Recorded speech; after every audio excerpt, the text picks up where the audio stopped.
Welcome friends. पिछले video में हमने रूट का जोड़ और रूट का घटाव सीख लिया था। इसमें हम रूट का गुणा यानी कि मल्टीप्लिकेशन ऑफ रूट करना सीखेंगे। तो यहाँ पे देखिए √2 गुणे √2 दिया हुआ है। तो जब भी रूट के अंदर सेम संख्या हो यानी कि सेम रूट हो तो जो हमारा रूट के अंदर जो वैल्यू होता है, जो संख्या दिया होता है, वही क्या होता है, उसका आंसर होता है। तो यानी कि √2 गुणे √2, इसका आंसर क्या हो जाएगा, 2 हो जाएगा। अब आप सोच रहे होंगे कैसे, तो देखिए मैं बताता हूं कैसे। तो यहाँ पे ऐसे हम बड़ा रूट लिख सकते हैं, ये √2 और ये √2 गुणे 2 लिख सकते हैं।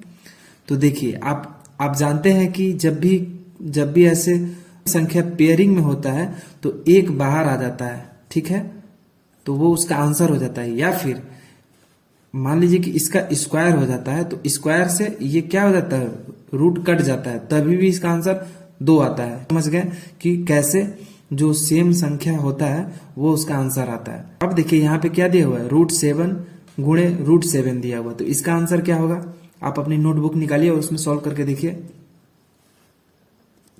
हाँ, तो देखिए √7 और √7, तब बचेगा क्या, सिर्फ 7 हो जाएगा। इसका आंसर 7 होगा, क्योंकि मैंने बताया कि जब भी रूट के अंदर सेम संख्या दिया हुआ है तो वो उसका क्या हो जाता है, सिर्फ एक संख्या हम लिख लेते हैं, वो उसका आंसर हो जाता है। अब यहां पे देखते हैं, देखिए 3√7 दिया हुआ है गुणे 2√7 दिया हुआ है। तो क्या करेंगे, जब ऐसे संख्या दिया हो तो बाहर वाला जो होता है वो आपस में क्या होता है, मल्टीप्लाई होता है, यानी कि गुणा होता है। तो 3 दूने 6 हो जाता है, 6, और जो अंदर वाला जो वैल्यू दिया हुआ, देखिए ये वाला आपस में मल्टीप्लाई करेगा तो क्या हो गया, इन लोगों की तरह क्या हो गया, सेम हो जाएगा, यानी कि 6 गुणे 7, 3 दूना 6, और ये सिर्फ एक 7 हो जाएगा, ठीक है। तो 6 गुणे 7 यानी कि आंसर कितना हो गया, 42 आंसर हो गया इसका। अब देखिए यहाँ पे √3 और क्या दिया हुआ, गुणे √6 दिया हुआ है।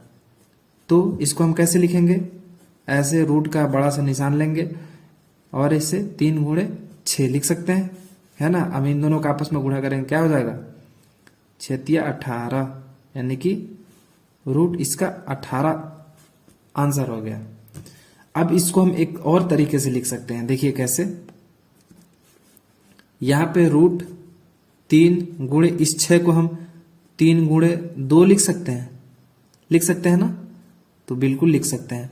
अब देखिए यहाँ पे क्या है, ये 3 और ये 3 मैच कर रहे हैं, यानी कि ये पेयरिंग में बाहर आ जाएगा, तो 3√2 आंसर हो जाएगा इसका, यानी कि ये दोनों आंसर हो जाएगा। समझ में आ गया आपको। अब देखिए सेम इन्हीं बेसिस पे ये क्वेश्चन दिया हुआ है, आप अपनी नोटबुक में सॉल्व करिए इसे। तो चलिए देखते हैं इसका आंसर। √32 है और √32 है, दोनों गुणा है। तो मैंने क्या बताया, जब सेम संख्या हो रूट में तो क्या हो जाता है, एक ही संख्या क्या लिख देते हैं, उसका आंसर लिख देते हैं। अब यहाँ पे देखिए 2√3 दिया हुआ और 3√3 दिया हुआ है। तो जब भी मैंने बताया था कि जब भी ऐसी संख्या हो तो आगे वाला है, रूट के जो आगे वाला संख्या है वो इस रूट के आगे वाले संख्या से मल्टीप्लाई करेगा, तो क्या हो जाएगा, 3 दूने 6, और ये √3 और ये √3 आपस में क्या हो गए, जब मल्टीप्लाई होंगे सिर्फ 3 बचेगा, तो 6 गुणे 3 बचा क्या, इसका भी 18 आंसर आ गया। अब यहां पे देखिए 5√3 दिया हुआ है गुणे 3√5 दिया हुआ है। अब यहाँ पे तो सेम संख्या मैच नहीं कर रहा है। जब भी सेम संख्या मैच ना करे तो मैं बताता हूँ इसका लॉजिक, देखिए समझिए ध्यान से। 5 गुणे 3 दिया हुआ है, यानी कि ये आपस में तो गुणा होगा ही, 5 गुणे 3 यानी कि 5 × 15। अब देखिए रूट ऐसे ले लेंगे और बड़ा सा ये खींच लेंगे, है ना, रूट का निशान। अब 3 गुणे 5 हम लिख लेंगे, 3 गुणे 5, क्योंकि ये दोनों रूट के अंदर वाला संख्या है, तो ऐसे लिख लेंगे। तो आंसर क्या आ जाएगा, ऐसे 15, और ये 15 क्योंकि 3 × 5 = 15 होता है, ठीक है। तो 15 क्या हो गया, आंसर हो गया। अब देखिए 5√3 दिया हुआ है गुणे 3√4 दिया हुआ है। इसको अब आप सॉल्व करके देखिए, वीडियो पॉज कर लीजिए और इसको सॉल्व करिए, देखिए कितना आंसर आ रहा है। उसके बाद मेरे आंसर से मैच करिएगा। तो चलिए अब देखते हैं हम इसका सॉल्यूशन। 5 और गुणे 3 कितना हुआ, 5 दिया 15 हो गया। अब ये देखिए ऐसे बड़ा सा रूट लेंगे और रूट के अंदर वाला 3 और ये रूट के अंदर वाला 4 क्या करेंगे, आपस में गुणा कर देंगे। ठीक है, तो 15 रूट 4 तिया 12, ये क्या हो जाएगा, हमारा आंसर हो जाएगा। तो आप रूट का गुणा समझ गए। अब रूट का हम भाग देखते हैं। यदि आपको इससे और बेहतर समझना है तो एक बार आप फिर वीडियो स्टार्टिंग से शुरू करके इसे देखिए, और भी बेहतर आपको समझ में आएगा। तो अब रूट का हम भाग देखते हैं। अब देखिए हम रूट का भाग करना सीखते हैं। तो रूट 5 भागे रूट 5 दिया हुआ है।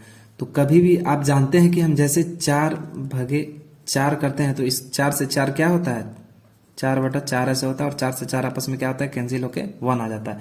ठीक उसी तरह से ये भी है, रूट 5 भागे रूट 5 सेम है तो क्या हो जाएगा, रूट 5 भागे रूट 5 दोनों सेम है तो ये कट होके क्या हो जाएगा, आंसर 1 हो जाएगा। यानी कि जब भी सेम रूट में संख्या होता है और भाग में होता है तो वो कट के आंसर क्या आता है, 1 आ जाता है। ठीक, आपको ये बहुत इजी लगा हो और समझ में आ गया हो तो आप लाइक का बटन जरूर दबा दीजिएगा। ओके, तो चलिए आगे बढ़ते हैं।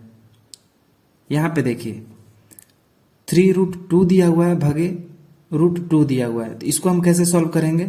तो देखिए 3√2 भागे √2, देख रहे हैं आप, √2 से ये √2 कैंसिल हो जाएगा। तो जब कैंसिल हो जाएगा तो इसका आंसर क्या आ जाएगा, सिर्फ 3 आएगा। समझ में आ गया होगा आपको, उम्मीद करता हूं जरूर समझ में आया होगा, बहुत ही आसान था। तो चलिए इसी बेसिस पे सेम क्वेश्चन दिया हुआ है, 3√3 भागे √3 दिया हुआ है।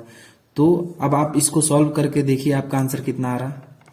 फिर मैं सॉल्व करता हूं तो मैच करिएगा।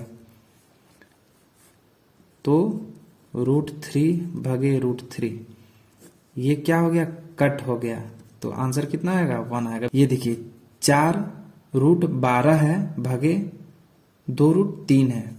तो इसको हम कैसे सॉल्व करेंगे, बिल्कुल इसको लॉजिकली एकदम आराम से ध्यान से समझिएगा इसको कि कैसे सॉल्व करना है, तो आपको समझ में आ जाएगा। तो चलिए यहां पे देखिए 4 और √12 है, तो √12 को हम क्या लिख सकते हैं, इस 12 को यदि हम इस तरह तोड़ सकते हैं क्या, जैसे कि हमने गुणा में सीखा था 4 गुणे 3, यानी कि √4 गुणे √3 हम लिख सकते हैं। तब भी इसको हम गुणा करेंगे तो क्या आ जाएगा, √12 आएगा। जब √12 आएगा तो हम इसको ऐसे लिख सकते हैं ना, √4 गुणे √3 भागे 2√3। इस 2 से ये 4 क्या हो गया, 2 बार में कट गया, और इस √3 से ये √3 क्या हो गया, कट हो गया। तो कितना आंसर हो जाएगा हमारा, आंसर कितना हो जाएगा, 2√4 दिया हुआ है, तो 2√4 आंसर हो गया। समझ में आ गया आपको। तो चलिए आगे बढ़ते हैं। सेम उसी बेसिस पे ये क्वेश्चन दिया हुआ है जो अभी मैंने बताया, उसी तरह से ये सेम क्वेश्चन है। तो आप इसे अपने नोटबुक में सॉल्व करके दिखाइए, अपने आप को दिखाइए और देखिए सही है कि नहीं। तो चलिए सॉल्व करते हैं हम। इसको बहुत ध्यान से समझने की जरूरत है आपको। देखिए ये क्या दिया हुआ है, 15 रूट ये 18 है, तो हम इसको कैसे तोड़ सकते हैं, √6 गुणे √3 तोड़ सकते हैं ना, और भागे हम कितना लिख सकते हैं, 5√6। तो ये 5√6 से ये 15√6 कट जाएगा, √6 से √6 कट गया, और 5 से 3 बार में ये 15 क्या हो गया, कट जाएगा। तो यहाँ पे कितना बचेगा, 3 बाहर है गुणा में और ये √3 अंदर में है, तो 3√3 आंसर हो जाएगा। कभी भी जब इस तरह से गुणा बाहर में रहता है तो ये इसे बाहर ही लिख देते हैं, ये रूट के बाहर ही लिख देते हैं। अब देखिए बहुत ही सिंपल और बहुत ही लॉजिकल ये भी है, एकदम सिंपल है ये, बिल्कुल आराम से आप इसको आराम से इसे सॉल्व करिए, देखिए आ जाएगा आपको समझ में। अब देखिए इसे हम सॉल्व करते हैं। तो 2√7 दिया हुआ है भागे 3√5 दिया हुआ है, तो इसको हम कैसे लिखेंगे, 2√7 भागे 3√5 लिख सकते हैं। अब हम देखेंगे कि ना √7 मैच कर रहा है ना √5 मैच कर रहा है, और 2 और ये 3 दोनों मैच नहीं कर रहे थे। इसको हम ऐसे लिख सकते हैं 2/3 पूरे होल की रूट 7/5, ऐसे आराम से लिख सकते हैं और यही हमारा आंसर हो जाएगा, क्योंकि आप जानते हैं 2/3 और ये 7/5 ये टोटल को हमने रूट में लिख दिया। ठीक है, तो उम्मीद करता हूं कि आपको समझ में आ गया होगा। अब इस बेसिस पे आप जितने भी क्वेश्चन आते हैं अब आप उनको सॉल्व कर लेंगे।